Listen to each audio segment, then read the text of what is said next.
Arriva la vittoria numero 8 ad impreziosire il campionato dei miracoli fin qui compiuto dalla Juve Stabia.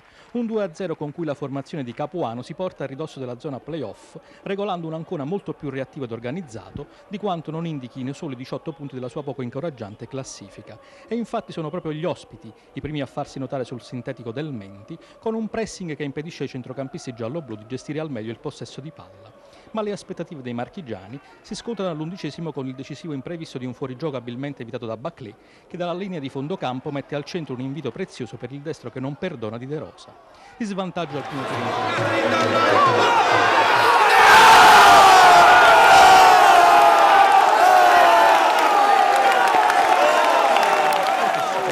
carico di rabbia e determinazione di Docente. È il sussulto che anticipa la parte del match in cui i marchigiani, producendo il loro massimo sforzo, vanno più vicini al pareggio. Dopo un bel destro di Mendilla, infatti Cichella mette i brividi alla difesa avversaria con un gran tiro che finisce vicinissimo al palo della porta difesa da Benassi. In sofferenza sulle azioni nate da calcio piazzato, i difensori della Juve Stabia rischiano poi di capitolare quando un doppio colpo di testa Anderson Docente viene respinto dalla traversa.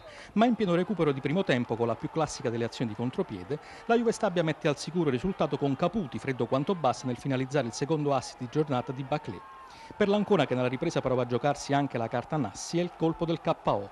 La Juve Stabia invece festeggia una posizione in classifica impensabile all'inizio della stagione ed il ritorno in campo dopo oltre 2 mesi del capitano Castaldo.